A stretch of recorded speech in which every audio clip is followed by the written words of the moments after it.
All right, joining me now, House Republican Whip Steve Scalise. Steve Scalise, welcome back to the show, as always, sir. Steve, I guess it was on a radio show last Friday. This Congressman Mark Pocan of Wisconsin bashes the Republican Party for worshiping on the altar of free market capitalism. I think it was on a radio show. And then he blathers on, and I want you to listen to this, please. Here it comes. Ultimately, we're watching the wealthy get way too wealthy. Corporations aren't paying any of their fair share.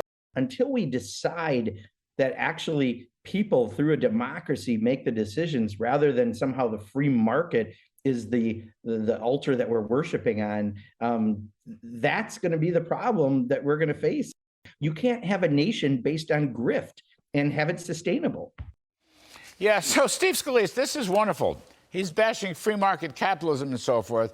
And yet, the Biden socialist agenda has taken us from a boom to a bust, taken parental rights away, opened the borders, and all these things that have gone wrong. I don't know what this guy's talking about. And your commitment to America is trying to fix it and reverse the things that he seems to love.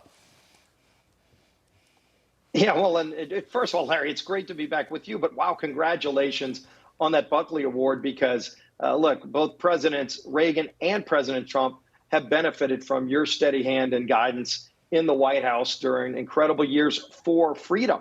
And I don't know what altar he worships at. If he's going to trash people who worship at the altar of free market capitalism, I worship at the altar of my Lord and Savior, Jesus Christ and God. But it's a God that believes in freedom. And it's a God who helped give us our laws and our freedoms in America. Our founding fathers didn't talk about government giving us anything. It was coming down. Our powers came to us from God. And maybe the left is really threatened by that because they do worship at the altar of government. Big government socialism has failed every time it's been tried, and it sure doesn't work in this country. Look at the disastrous results. You go from great periods of freedom when you were in the White House to where everybody, by the way, had opportunity who wanted it. If you want to seek out the American dream, that's what you and I fight for every single day, no matter what your background is, your walk of life, your race, your creed. Today, they want to pick apart America based on race. They want to segment us and divide us based on anything they can find. That's not what our founding fathers believed in. And frankly, it's not what most Americans believe in. Most Americans yearn for freedom, and people all around the world want America to stand for that great freedom. And that's what we're fighting for. And as you can see, there are people on the other side in Washington, on the far left, who think it's some joke to mock freedom. But most Americans want to continue to yearn and fight for freedom. I mean, you know, it's just so interesting. He can bash free markets as much as he wants, but it's not an easy thing to do what their state planning and regulatory planning and so forth has done. They basically took a non-inflationary boom and in over a year turned it into a stagflationary bust. I mean, that's not an easy thing to do, it seems to me. If I were he, and by the way, the polls are now showing, I think, that the conservative cavalry is coming on strong and finishing strong. I wouldn't be bragging the way he's bragging about that. That's right, Larry. And look, this is why we're going to win in so many places across America on November 8th, because people are fed up with the big government socialist failure that is the Biden administration, but they're also seeing it in a lot of individual states. We're going to flip a lot of seats in New York, in California, we can win more seats, in Pennsylvania. And of course, in the states that embraced freedom, like Texas and Florida, we're going to see even more Republicans get elected there. And it's people of all walks of life that we're getting that are phenomenal candidates, people with military backgrounds, business backgrounds, people that care about freedom, not people that worship at the altar of government. Look at where that's gotten us: record inflation, high interest rates where you can't even afford your shot at the American dream, paying people not to work, all the devastation that's come from their spending, open borders, fentanyl deaths. This is not the new norm.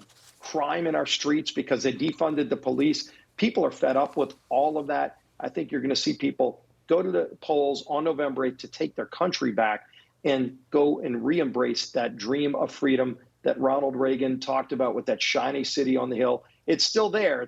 It's flickering a little bit right now, but every generation, as Reagan said, it's one generation from extinction. We are not going to let it go extinct, Larry. We're going to fight for it, and we're going to win in November. You know, one of the interesting parts of Biden's central planning and big government socialism. This whole business about canceling student loans, and now there's a revolt again. This may be one of the hottest issues as we close towards the election. People are furious at canceling the student loans, where the middle class has to pay for a handful of upper class people. Now, the Bidens are pulling back on this. You may have seen this after these lawsuits from states who are being injured. They're losing revenues, they're losing interest on some of the private loans. You know, you can run, but you can't hide. I still think they're going to have to defend this, and student loans are a hot issue coming into November. Yeah, Biden still wants to do this, but people are revolting. And, you know, it's not a partisan. There are Democrats that are asking this question. And Larry, I raised this question of fairness. They like talking about equity. I like talking about fairness. Is it fair that if you went to college and maybe your college took a lot of money and charged you way too much and didn't give you an education, they were teaching you critical race theory and hatred of America, and you got out and you couldn't get a job, you can't repay your loan? Is it fair that somebody else repays your loan?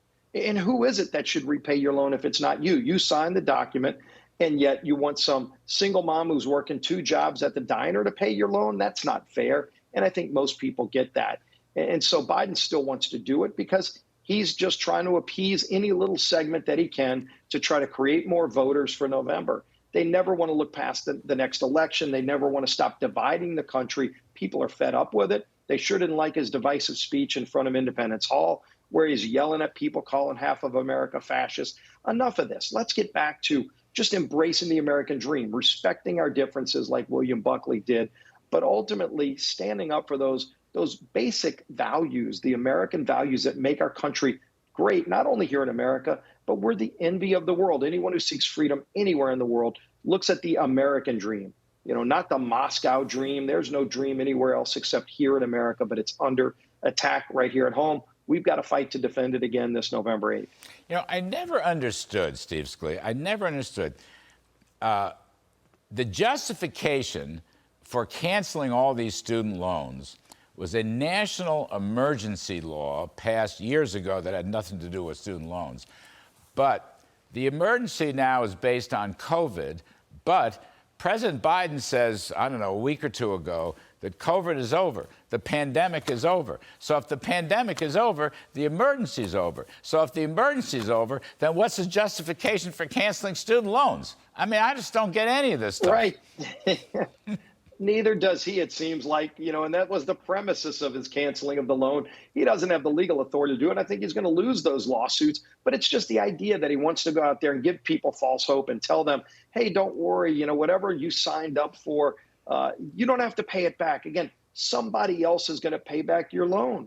If you got a bad education, maybe your college should be the one that pays back the loan. They took your money. They're the ones that maybe made you go into $250,000 in debt and give you a degree that's worthless. They're the institution maybe that you should be going to ask for repayment, not the taxpayer, not the single mom who's working 2 jobs. And so, again, if the pandemic's over, like he said on 60 Minutes, it was amazing how the next day the White House was scrambling to say, no, he didn't really say that. Well, we watched it. He did say that.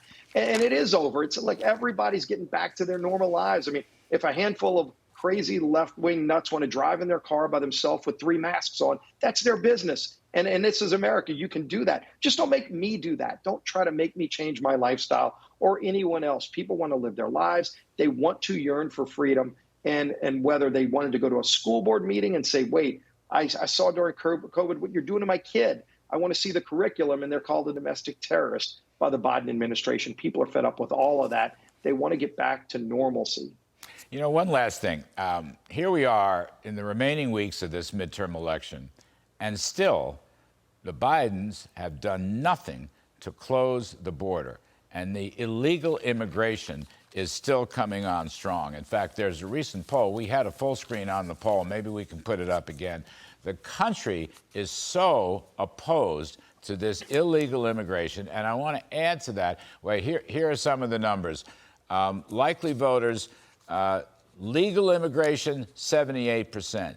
illegal immigration, bad for America, 75%. So people want legals, but they do not want illegals. And I want to add to that the fentanyl scourge. It's nothing but poison, killing Americans of all ages, including our young people.